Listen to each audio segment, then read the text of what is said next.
Coming to you live from Baku in Azerbaijan, my name is Atim Tongana. Hello and welcome to A News. Let's see the headlines.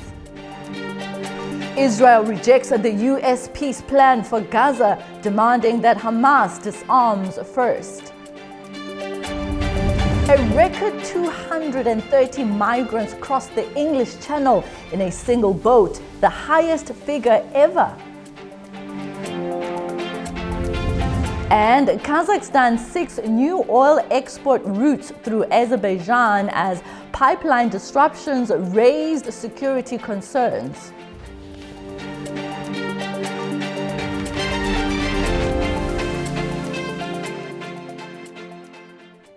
All right, we begin with this. Israel has formally rejected a US-backed roadmap for Gaza. Prime Minister Benjamin Netanyahu insists that Israeli forces will not withdraw until Hamas no longer poses a threat.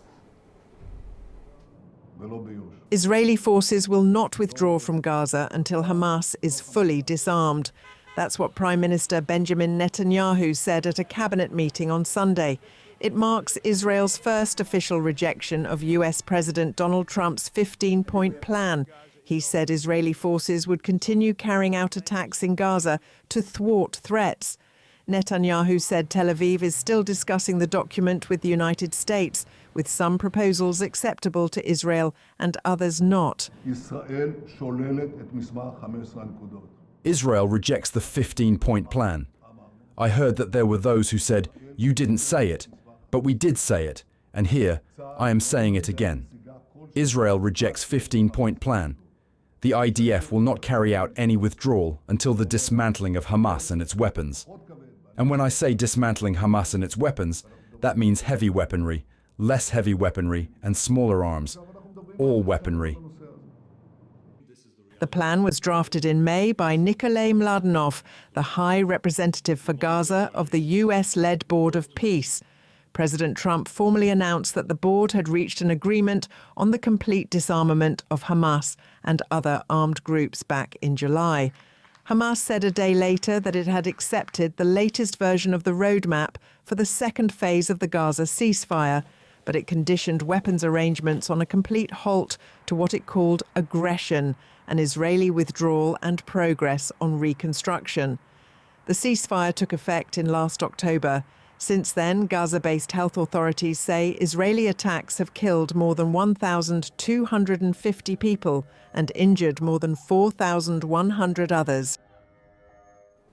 Now, Hamas has been giving its reaction to Netanyahu's announcement, saying it remains committed to the second phase of the Gaza ceasefire.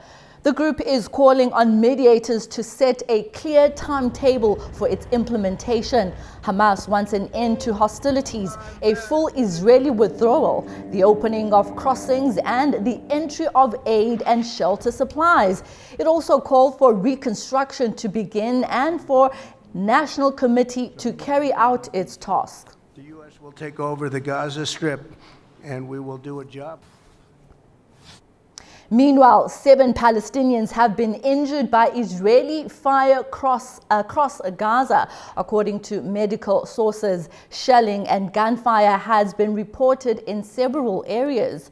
6 of those were taken to Nasser Hospital. Khan Yunis was hit, while another was injured in Gaza City. Israeli forces also reportedly fired on homes and tents sheltering displaced Palestinians. Meanwhile, more than 20,000 approved patients are reportedly trapped behind strict border closures. Patients at the Al-Shifa Medical Complex issued a global appeal for medical evacuation. Palestinians in Gaza City have been giving their reaction to Netanyahu's announcement that Israeli forces will not withdraw. Palestinians in Gaza City have expressed disappointment after Israeli Prime Minister Benjamin Netanyahu rejected US President Donald Trump's latest Gaza plan. Residents said they had hoped the proposal would bring an end to the conflict and ease months of killing, destruction and displacement. We were happy in the beginning that the war would stop for us. In general, it was excellent joy for the people of Gaza. Now, with Netanyahu's decision, it disappointed us honestly. We felt like we are going backwards. For many, the continuing uncertainty has deepened concerns over how long the suffering in Gaza will continue. We were surprised that he rejected the plan. We have no one but God to look for us. We want the war to end, for the suffering of Gaza to end, the killing, strikes, displacement. Every day there are assassinations. Every day there are injured and killed people. We want to live like the rest of people, live like the rest of the countries. President appealed to those involved in the negotiations to consider the impact of repeated delays and disagreements on civilians. Hamas says it remains committed to the roadmap agreed with mediators in Cairo. But for residents in Gaza, the immediate concern remains an end to the conflict and the uncertainty surrounding their daily lives. Now, staying in the Middle East, President Trump has indicated that Washington will pursue economic pressure on Iran rather than new military strikes as the conflict in the Gulf continues. Trump says the two sides are only semi-negotiating, while Iran says no direct talks are taking place, only what it calls it's an exchange of messages through intermediaries. Meanwhile, Iran's Islamic Revolutionary Guard Corps says it will keep control of the Strait of Hormuz until its demands are met.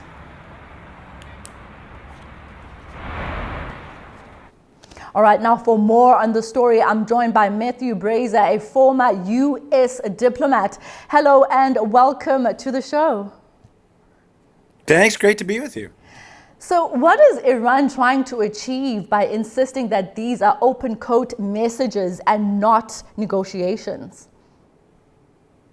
Well, I think they're telling the truth, to be honest. I mean, Iran and the Revolutionary Guard Corps have to maintain the appearance of toughness and firmness and the facade of them absolutely demanding that the U.S. bend to Iran's will. But of course, their message is that's how diplomacy works. And having been, the U.S. mediator of the Nagorno-Karabakh conflict for years, I know that they're often the mediator, in this case Oman, is to keep the messages flowing upward and backward. And if you look at what the Iranians are now demanding, it's actually fundamentally a return to the 14-point MOU that was signed late last June, with some possible modifications, and President late last week said his goal was to return to the 14-point MOU. So I actually think the sides are closer together than maybe conventional wisdom holds.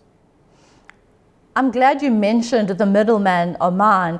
Now, if messages are being exchanged through those mediators, then what is actually preventing those messages from becoming formal negotiations and not just an exchange of messages? Well, I mean, it doesn't really matter if the two parties are negotiating face to face or through an intermediary, as long as they're progressing toward a position, and I actually think they are.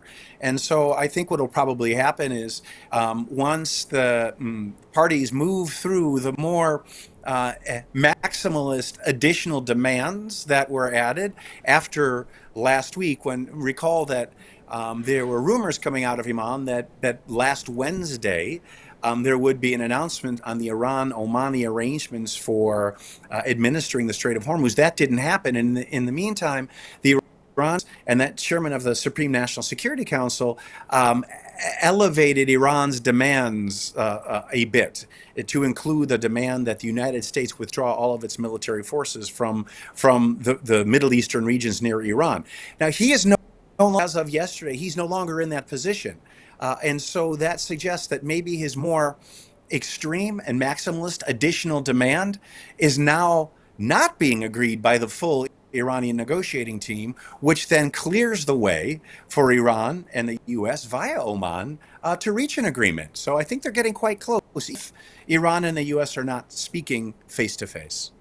Although they're not speaking directly, but media reports on Al Jazeera, for example, say that President Donald Trump claims that Washington is only semi-negotiating. We know that Tehran has consistently stood on the fact that it's not having direct talks with Washington. Now with Tehran, until economic pressure on Iran builds up, how should we read into the statement by Donald Trump saying that these are semi-negotiations? I interpret that particular statement by President Trump an attempt to make it appear that the United States has more time than it has. You know, he's under the pressure of upcoming midterm elections to the U.S. Congress, which could have a big impact on the future of the Republican Party and himself. And so he's trying to make it sound like the patient. That's one thing that statement means. The other thing that it means that is quite, I think, is that he has dropped the threat to use large-scale military strikes on Iran and is saying we will let the economic pressure take its toll on Iran because we believe that is going to work. That's a positive development. So I take that statement by President Trump as a further sign of actually a relatively high degree of intensity in these indirect negotiations. So then how much is the Strait of Hormuz now driving the diplomatic track between Washington and Tehran? I think entirely. I think 100% that is President Trump's focus, and that the previous demands for, or the previous goal of eliminating all of Iran's nuclear program, meaning taking or seizing the 400 kilograms of what President Trump calls the nuclear dust, which is actually gas. That's not an urgent objective now, nor is Iran's ballistic missile program, nor, of course, is regime change. For now, as you said, the focus is on the Strait of Hormuz. And I think, going back to the previous story, Israeli Prime Minister Netanyahu is angry by that. And so he's decided, okay, if President Trump is going to abandon these previous goals that we agreed on Iran, okay, I'm not going to agree to his peace plan for Gaza. Quite interesting politics taking place there. So if Iran says the US must address alleged violations of the June interim agreement before talks can even resume directly, do you think that's even possible, considering, you know, you mentioned the pressure that Donald Trump is under with the up and coming elections in the US? How possible do you think that they can give in to this? I think it's already happening. As I was saying in the beginning, I think they're already negotiating a return to the 14-point MOU.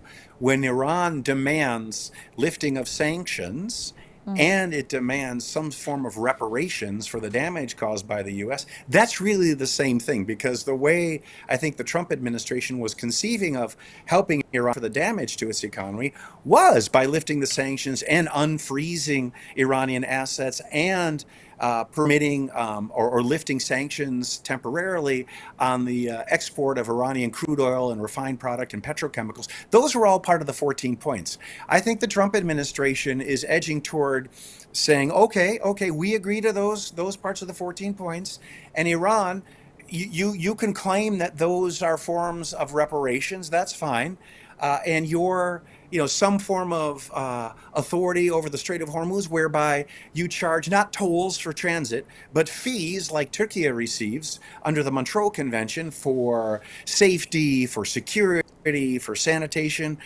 I think that is all becoming acceptable to President Trump. So really, they're already negotiating on the return to the 14 points. So when Iran said that, it's actually positive. It's not a negative statement. And so then what does Iran really mean? It means we're not going to negotiate what was supposed to be phase 2, which was on Iran's nuclear program, until, as previously agreed, the 14-point MOU is in fact back in force. So really, there's not much new here in the U.S. are seeing, and I think they're just calibrating their positions to get back to that 14-point, which I expect imminently.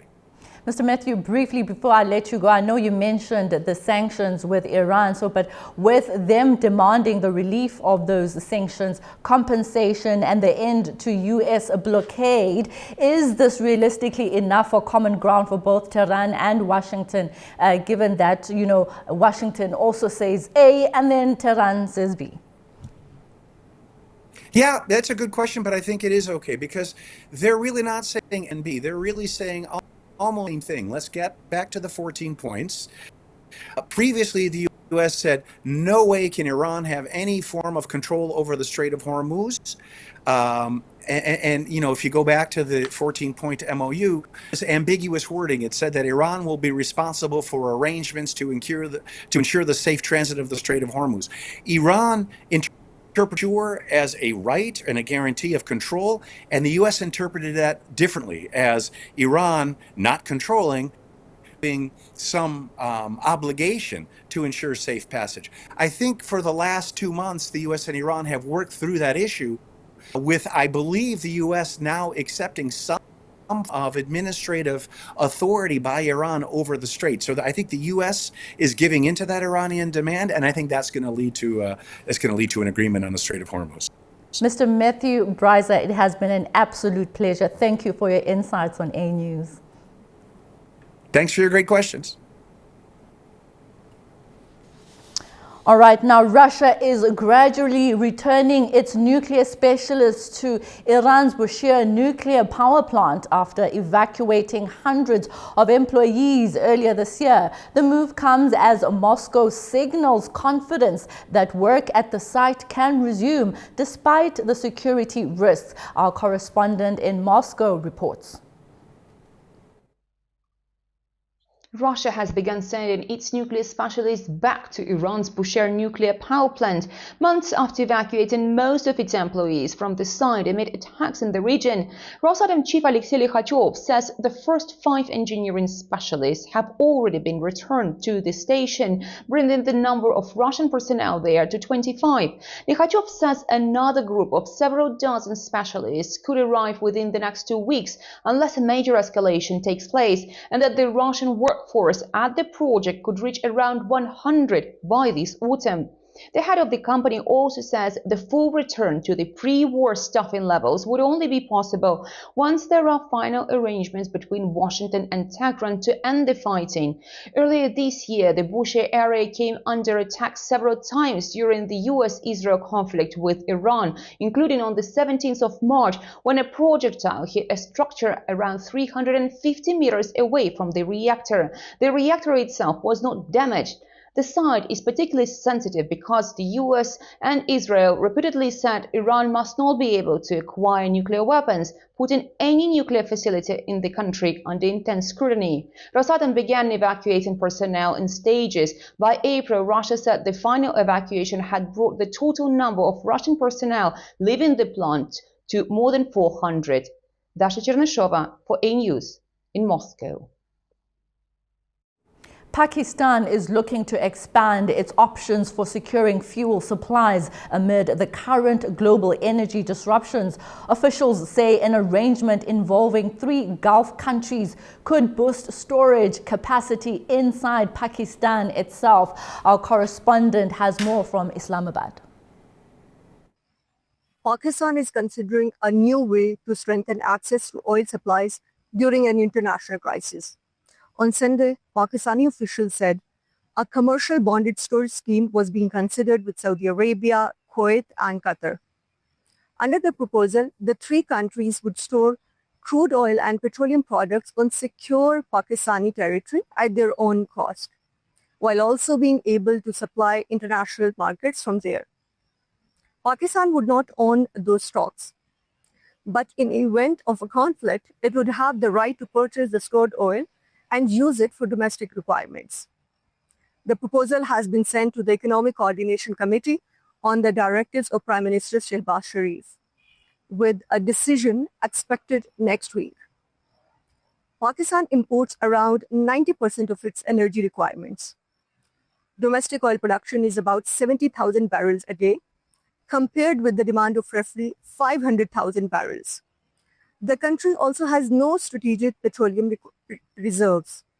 Officials estimate 1 month of crude reserves would cost around $500 million. An underground storage system could require another $300 to $400 million. The proposal comes as a conflict involving the United States and Iran has disrupted oil flows through the Strait of Hormuz and pushed global petroleum prices higher. For Pakistan, the proposed arrangement could provide access to foreign-held oil during a conflict, as the country remains heavily dependent on imports and faces a higher cost of building strategic reserves of its own. Mariam Shah, A News, Islamabad. After the break, 230 migrants cross the English Channel in a single boat, the highest figure ever. Stay tuned.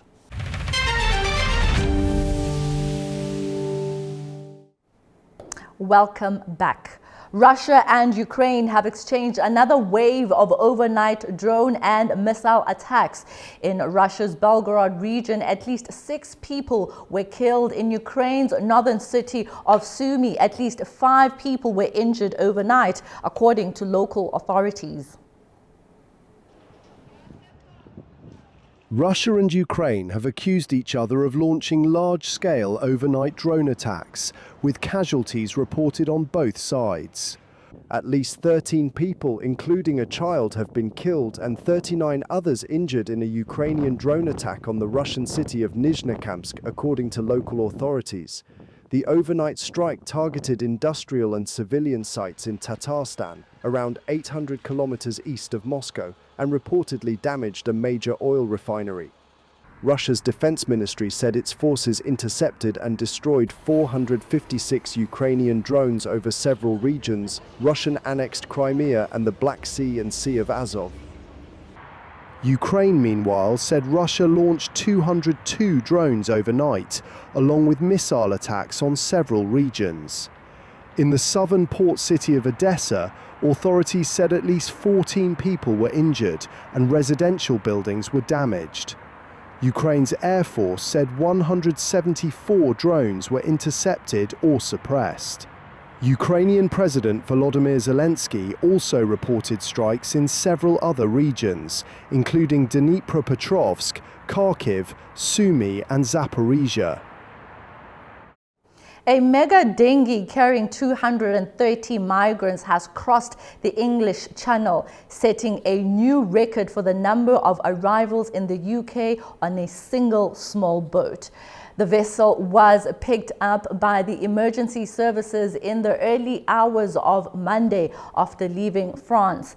The leader of the right-wing Reform UK party, Nigel Farage, said on X that the record-breaking crossing was, open quote, yet more proof, close quote, that illegal migration to the UK is a national security emergency, while the number of migrant boats that have successfully crossed the Channel is down by half so far this year. The authorities say the numbers being packed onto a single vessel is rising.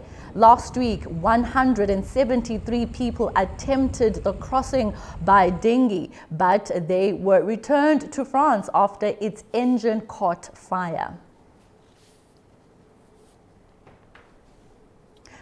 Residents of Ceuta enclave in North Africa have been demonstrating over Spain and Europe's response to the recent influx of migrants. 4 religious communities joined local authorities and unions in calling for more support. Hundreds of Ceuta residents took to the streets, demanding action over the migration crisis in the tiny Spanish enclave. They're calling on the Spanish government, European institutions and other public authorities to urgently address the overcrowded situation facing the city. Christians, Muslims, Jews and Hindus joined unions and local authorities at Constitution Square on Sunday. Ceuta cannot tackle on its own a situation that far exceeds its capabilities and which affects the whole of Spain and Europe. For this reason, through this peaceful civic gathering, we call on the Spanish government, the European institutions and all public authorities to urgently address the reality our city is facing. The demonstration comes after a major influx from Morocco on the 30th of July. Spanish authorities said as many as 72,000 people crossed into Ceuta after weeks of smaller arrivals. Dozens died in the rush. Most have since returned, but hundreds of unaccompanied minors remain. Spain's government says it expects to transfer some of those minors to the mainland within weeks. Youth Minister Cira Rego said the move would ease pressure on overcrowded reception centres in the enclave. Over to Africa now. Rwanda is again being discussed as a possible transit hub for migrants deported from Europe. Kigali says it's in early talks with several countries in Europe, but no deals have been reached. Michael Baleke reports. Rwanda is exploring a new role in Europe's migration policy as a possible transit point for deported migrants. The government says it is holding preliminary talks with several European countries. But Kigali is stressing one thing: no agreement has been reached. Officials have not named the countries involved or given details of how such an arrangement would work. The talks come as European governments face pressure to increase deportation of people whose asylum claims have failed. Rwanda has already been involved in similar migration arrangements. It's previously agreed to receive some migrants deported from the United States. For Rwanda, such an arrangement can bring financial benefits. In 2002, Rwanda also agreed a deal with Britain to receive asylum seekers with payments worth millions of dollars going to Kigali. The plan was abandoned before any deportations to Rwanda could begin. But such deals have also drawn criticisms from rights groups over concerns about the protection and legal status of deported migrants. For now, the talks are still at an early stage, with Kigali waiting to see whether they can lead to a formal arrangement. Michael Baleke for A-News in Kampala. From Africa to wildfires in Europe now. Firefighters continue to battle wildfires in parts of Spain and France. Meteorologists say the extreme temperatures will persist in much of Western Europe this week. In eastern Spain, firefighters and members of the military emergency unit battled a wildfire in the Castellón region on Sunday. Around 700 people were evacuated from the town of Cati as a precaution, mainly because of heavy smoke. The fire began on Friday near the town of Tirig and has burned at least 684 hectares within a perimeter of 19 kilometers. No casualties have been reported. Regional authorities in Valencia said they were hopeful that changing weather conditions and higher humidity would help firefighters bring the blaze under control. Crews elsewhere in Spain were also responding to wildfires in the central Segovia mountain range and the southern province of Huelva. Across the border in southwestern France, firefighters quickly contained a smaller wildfire near Saint-Jean-de-Lac. The blaze burned around 3 hectares, but authorities deployed significant resources because of the weather conditions and the risk to nearby homes. The fire comes after a much larger wildfire in France's Gironde department in late July, which scorched 42,000 hectares and forced more than 220,000 people from their homes. Authorities remain on alert as another heat wave is expected this week.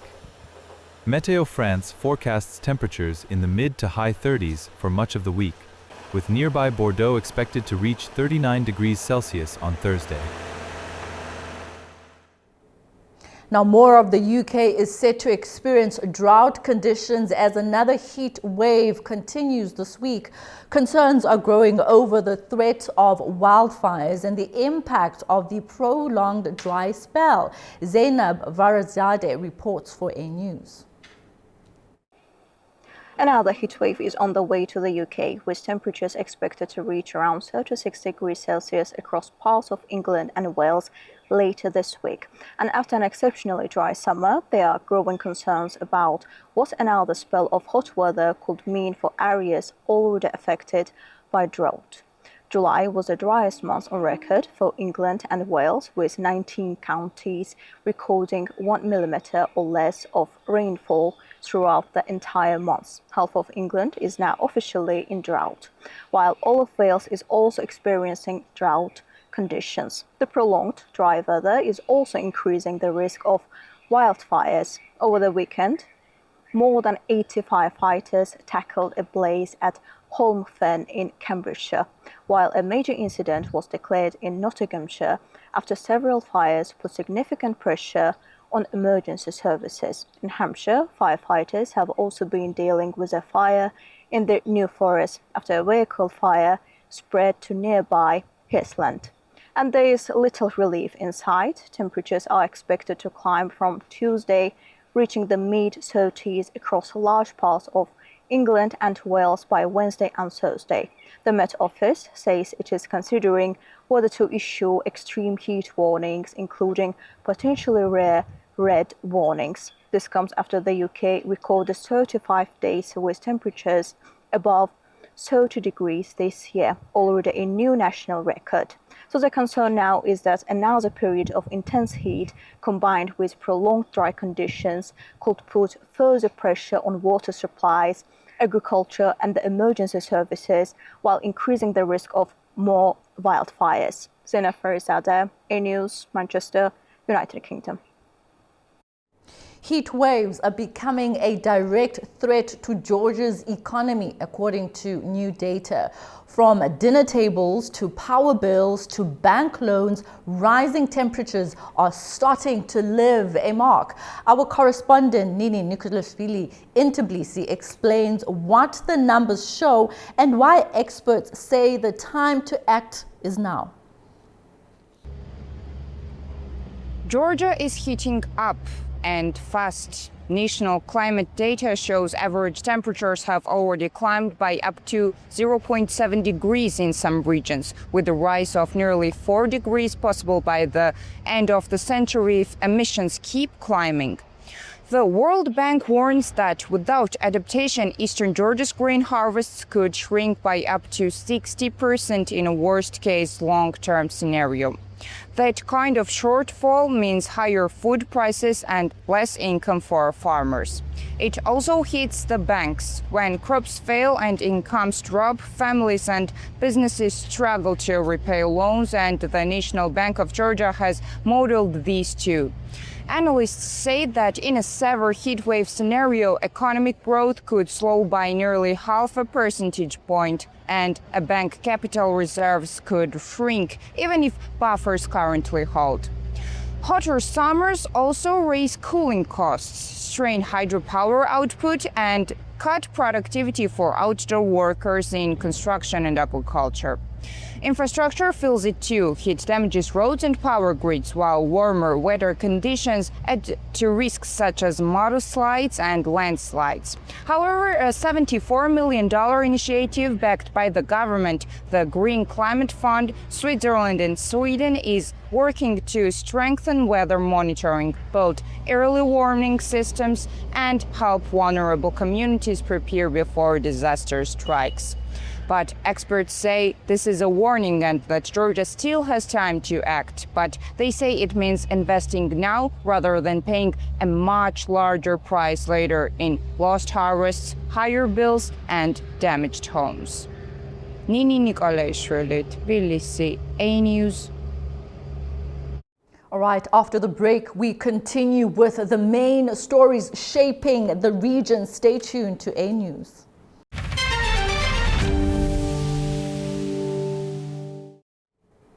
Welcome back to A News. Returning to events in Iran now, because its foreign ministry has welcomed the new trilateral security cooperation deal agreed by Pakistan, Saudi Arabia and Turkey. It's been hailed as a chance for regional countries to foster security ties without relying on outside powers. A News correspondent Taraj Shurullo reports.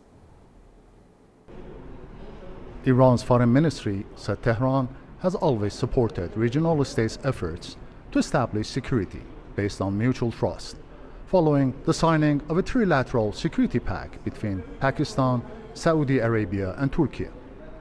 Spokesman Esmail Baqai stressed that security is not a commodity to be purchased from what he termed extra-regional dealers. The Iranian official confirmed that Iran was informed of the provisions of the Security Pact before it was signed last week in Mecca. He said the agreement signaled the understanding among regional states that they can't rely on the United States and other countries for security, saying Washington is itself part of the security problem in the region.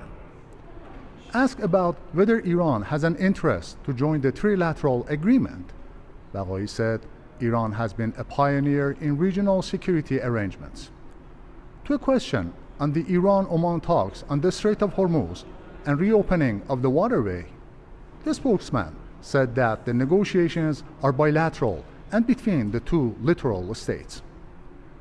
The Iranian official said that experts are discussing the details of an agreement on shipping traffic, confirming that charging navigation service fees is one of the items on the agenda of discussions.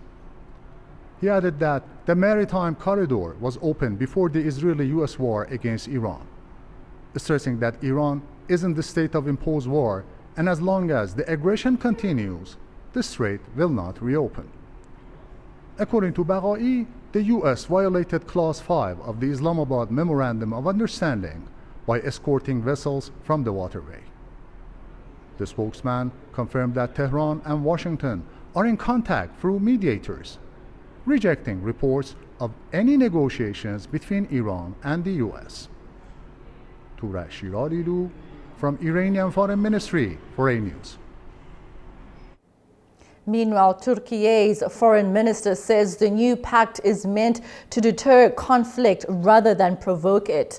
Hakan Fidan also suggested the bloc could eventually expand to include other regional countries if conditions allow. Adam Morrow has more from Istanbul. Turkish Foreign Minister Hakan Fidan has said a new defense pact between Turkey, Pakistan, and Saudi Arabia was not aimed at any particular country, including Iran, describing the alliance as a, quote, defensive in nature. Speaking to Turkish state media, Fidan compared the Mecca Joint Defense Agreement to NATO's Article 5 Collective Defense Clause, under which an attack on one member is regarded as an attack on all. He said the agreement seeks to strengthen regional stability by improving cooperation among the three signatories, rather than creating an offensive military bloc. Fidan stressed that Turkey, Saudi Arabia, and Pakistan are not pursuing expansionist policies, adding that the alliance has no dispute with any country unless one of its members comes under attack. He also said the agreement establishes a ministerial committee modeled on NATO's political and military structures, together with a permanent general secretariat to be based in Saudi Arabia. Fidan said Egypt could eventually join the alliance once certain technical issues were resolved, adding that the long-term objective is to expand the framework to include other regional partners. Turning to the South Caucasus, Fidan said a lasting peace agreement between Armenia and Azerbaijan could eventually create the conditions for a broader regional security architecture. Once regional peace is achieved, he said, South Caucasus countries could develop institutional security arrangements similar to those now emerging in the Middle East, although he stressed that each region has different priorities. This is Adam Morrow for A News in Istanbul, Turkey. Staying on this regional story, joining me for a discussion is Bekir İlhan from Turkey's Research Foundation. Hello, sir, and welcome to A News. Thanks for having me. All right, so Fidan has not ruled out a similar defense arrangement in the South Caucasus. Could Armenia eventually find itself under a Turkish-backed mutual defense umbrella in light of Turkey's historic alliance with Azerbaijan? Yeah, I would say, I'm not sure if there is a concrete plan regarding this, a kind of an agreement between, Turkey, Armenia, Georgia, and Azerbaijan. But, there could be such a development in theory, I would say, because geopolitical conditions allow it, I would say, because, Russia is distracted by the war in Ukraine, and Iran is war-torn right now. And looking in the future, I would say, if there is a geopolitical vacuum, South Caucasia, and I would say the regional countries, could build such a, alliance, I would say. But I think at this point, two things are important. First one is the peace negotiations between Azerbaijan and Armenia, and the second one is political will. Regarding the peace deal, I would say yes, there is an ongoing peace negotiations between Azerbaijan and Armenia, and Turkey supports this process. But if there is a peace deal between Azerbaijan and Armenia, I think the next step would be creating a security architecture that includes all the regional countries, Turkey, Georgia, Azerbaijan, and Armenia. And regarding the second condition, I would say yes, there must be kind of a political will. The political will is very important here. Azerbaijan and Turkey, has a very close ties, and Georgia is also, a cooperative country. At this point, I would say Armenia's position will be important, I would say, but since the liberation of Karabakh, Armenia has changed its foreign policy. I would say it tries to diversify its foreign policy, and it tries to, decrease its dependency on Moscow, and also it tries to decrease the influence of the Armenian diaspora in the United States on their foreign policy, I would say. I would say, regarding the cooperation with Turkey and Azerbaijan, in recent years, Armenia, has taken very positive steps, and I would say that security architecture, Mecca agreement kind of security architecture is also possible in theory, but in practice, as I said, we need to see the eventual outcome of the peace deal between Azerbaijan and Armenia, I would say. Yeah. If such an agreement did extend to Armenia, would it fundamentally change the security balance in the South Caucasus, and particularly Turkey's relationship with Azerbaijan and Russia's traditional role in the region? For sure, such an agreement, such a security architecture, will be beneficial to the entire region, I would say, especially for Armenia, I would say. As I said, Armenia, has long, trusted in Russia in its foreign policy, but now it's changing, I would say. As I said, since the liberation of Karabakh, Armenia has adopted a kind of, relatively positive agenda regarding the relations between Turkey and Azerbaijan, I would say. Armenia needs cooperation. Armenia needs, cooperation with Azerbaijan and Turkey also. Armenia needs to change its historical position, its historical anti-Turkey and anti-Azerbaijan position, so in a region, there could be there could be stability and peace in the region, I would say. And I would say, if Armenia, plays wisely, in this game, I would say such an agreement, or such a path will also be beneficial to them, I would say.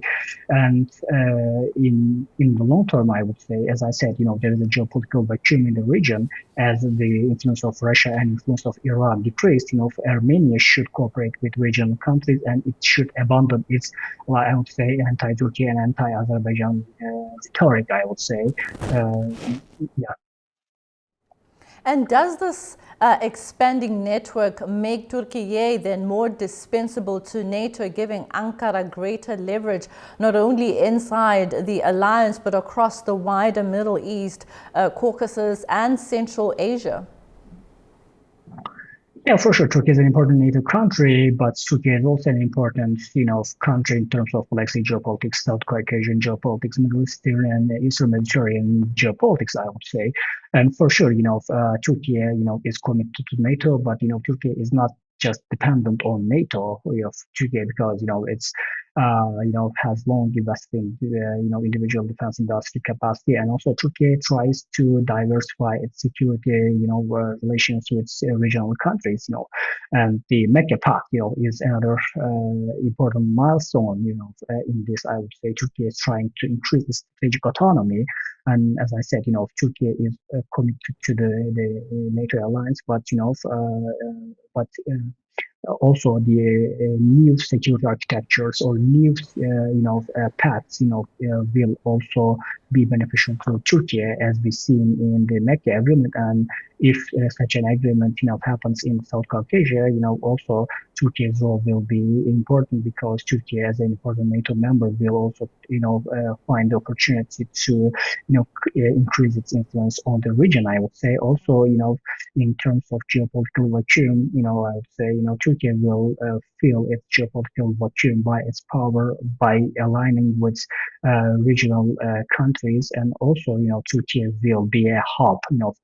We can think of Turkey's role as a hub here, and then Turkey being a hub with its spokes, like Turkey as a hub in Middle Eastern security, and Turkey as a hub as South Caucasia security.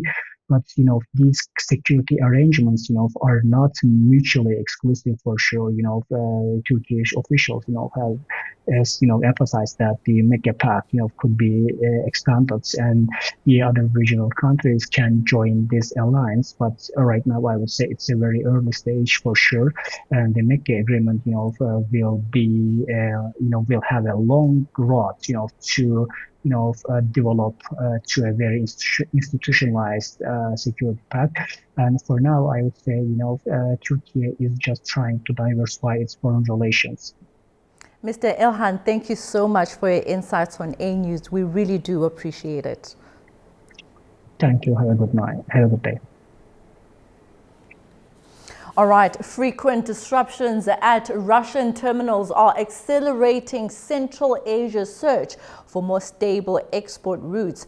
Kazakhstan is now looking to diversify its oil exports, with Azerbaijan and the Middle Corridor emerging as key alternatives to the Caspian Pipeline Consortium.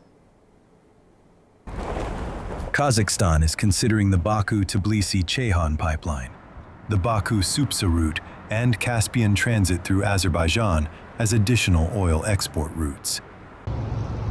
According to the Ministry of Energy of Kazakhstan, it's paying special attention to the development of the transport corridor passing through Azerbaijan. The push comes amid growing uncertainty surrounding the Caspian Pipeline Consortium, or CPC, which is Kazakhstan's main export route to international markets. This pipeline carries Kazakh oil to the Russian Black Sea port of Novorossiysk.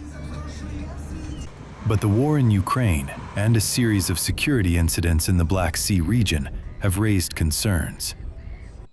Now, analysis shows that Kazakhstan's oil exports dropped. Oil exports through the Caspian Pipeline Consortium fell more than 20% below their original target in July, according to international analytics firm Kpler. The decline followed a series of drone attacks on tankers near the CPC terminal at Yuzhnaya Azurovka, close to Novorossiysk.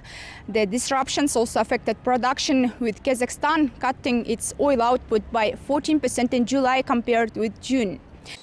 The disruptions are also prompting Kazakh energy companies to look for alternatives. Kazakhstan's national oil and gas company, Kazmunaygas, plans to increase exports through the Baku-Tbilisi-Ceyhan pipeline, the BTC, by 31% in 2026 compared with 2025, reaching 1.7 million tons. In the first 6 months of this year, 704,000 tons of Kazakh oil were transported through the port of Aktau for onward delivery via the BTC route. This stretches more than 1,700 kilometers across Azerbaijan, Georgia, and Turkey. Uzbekistan has secured a preferential tariff deal for sending fertilizers and petroleum products through Kazakhstan's port of Kureyk towards Georgia. The agreement is expected to make transit along the Trans-Caspian route more attractive to Uzbek exporters and improve access to European markets. Our correspondent Civil Rajapova reports from Tashkent. Uzbek exporters will now have more favorable conditions for moving fertilizers and petroleum products across the Caspian Sea, as Kazakhstan's port of Kuruk introduces preferential tariffs for these shipments. The agreement was reached by the Railway Administration of Uzbekistan and Kazakhstan. It comes as the two countries are increasing their use of the Trans-Caspian International Transport Road, which connects Central Asia with the Caucasus, Turkey, and Europe. Kuruk's location gives it an advantage. The port is among the closest maritime gateways to southern Kazakhstan and Uzbekistan. Its capacity has also improved. After dredging works in 2024, the time needed to process a ferry fell from 20 to 12 hours. Ferries can now carry an additional 500 tons of cargo.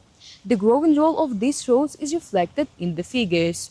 Uzbek cargo handles through the port of Aktau and Kuruk increased by more than 60% in 2025. In the first half of this year, around 50,000 tons of transit cargo from Uzbekistan and more than 1,700 containers passed through Aktau, while container transit along the road through Kazakhstan increased 3.8 times between 2022 and 2025. The new tariff preferences could further strengthen the corridor as Uzbekistan expands alternative routes to international and European markets. Sivir Rajab reporting from Tashkent, Uzbekistan, A News. All right, that's the news for this hour. Thanks for joining me, Tim Tongana, and the A News team behind the scenes. Stay tuned to the channel A News for more updates. Goodbye.